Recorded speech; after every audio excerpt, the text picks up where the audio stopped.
In this updated 1Password tutorial, I'll walk you through everything you need to know, what it is, how to set it up, and how to use 1Password in 2025. When it comes to the best password manager options, 1Password has been an established player in the industry ever since its introduction in 2005. And it makes sense why. They have strong security measures, a spotless reputation, a user-friendly interface, and a decent price point too. But I'm not just here to pat them on the back. Let me show you how this password manager works and what you can expect from it. The very first step is to download and install the app. I'll demonstrate how to get the Windows version, but the process is very similar on Mac OS too. You just need to go to the 1Password website, hover over the Resources section, and pick your operating system. Then click to download and go through the standard installation steps. That's all pretty quick. If you plan to use 1Password on mobile, then it's even easier. Just get the application from your respective app store and you'll be good to go. In case you don't have a 1Password account yet, you can scan this QR code or use the link in the description to get a special deal on 1Password plans. The links will auto-apply the latest 1Password coupon code so you can save a little money. Now you can choose the individual plan, or if you want to share an account with a few people, get the family subscription. After that, 1Password prompts a browser extension installation. I recommend going through the setup now.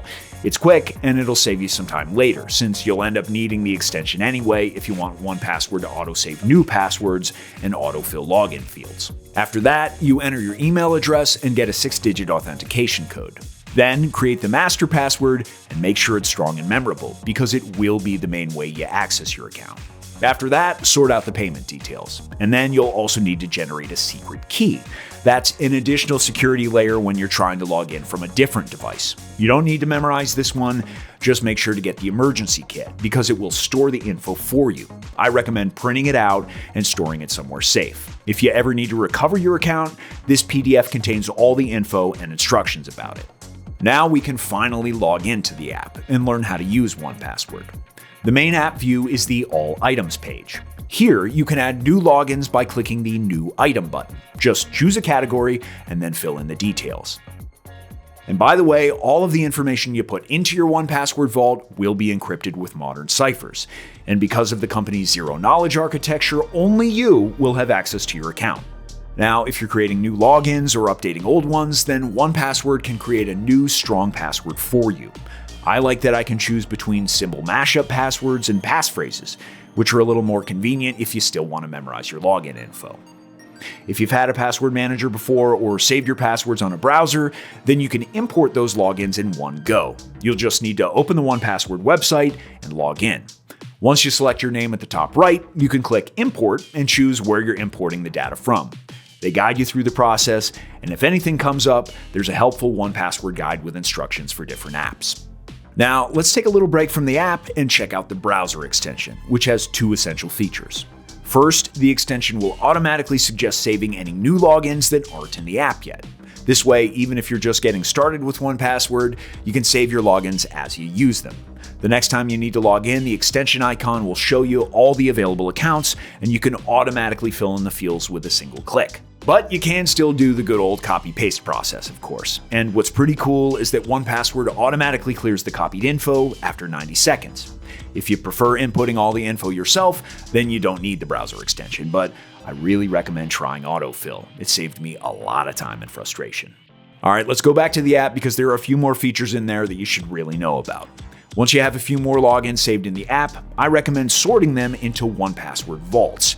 You can create a new vault by pressing the plus button in the sidebar. Name it whatever you want, add a description, and choose an icon as well. What's cool about 1Password is that it lets you share the whole vault with family plan members, rather than sending items one by one. You can, however, still easily share individual logins. Just find the item you want to share, select it, click share, and then fill in the details like email address and when you want the link to expire. I do want to mention one more thing about the vaults though. They have a pretty cool feature called travel mode. Using it, you can mark which vaults are travel safe. When you plan on traveling, you can turn on the travel mode and you'll only have access to those specific vaults during your time abroad. Another essential feature to know about is the Watchtower. It's like a watchful security guard pointing out every risk, including old, reused, and weak passwords. It also shows you which of your accounts supports two-factor authentication, and then you can set up this extra security layer.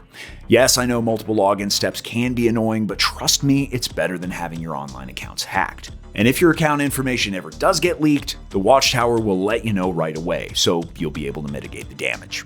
You can also use the Watchtower tool to determine which of your accounts support Passkeys, which is a new passwordless way to log into websites and services by using something you already have at your fingertips to confirm your identity, like your phone and fingerprint. If you go to a website like Amazon, you can find a Passkeys option in the Login and Security settings. Just click the Edit button near the Passkeys section and then press Add a Passkey. The process might differ slightly across different websites, but it should really never get any more complicated than this. Now, I'll be honest, features like the Watchtower or Passkeys aren't exclusive to 1Password. Most reputable providers have something similar. But while preparing for this password manager tutorial, I did find something they offer that's very unique: privacy cards.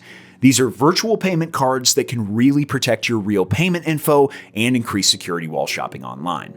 This feature requires a privacy.com account, which you can then connect to 1Password. To use it, just visit a website where you need to make a payment, and when it asks for your payment details, click on the credit card number field, and you should see the Create Privacy Card option. You can name it, set limits, or make it a single-use card. Each card is tied to only one specific merchant, and 1Password saves all the card info for you. The one con I found out about this, at least for now, is that privacy cards are only available in the US. Now I want to point out a couple differences between 1Password subscription options.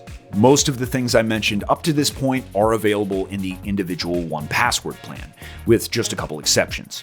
Sadly, you can't share a vault with a personal subscription. It's only available with the family plan, which, by the way, also adds the ability to manage your plan members, and also offers an easy way to recover memory accounts if they ever forget or lose their login details.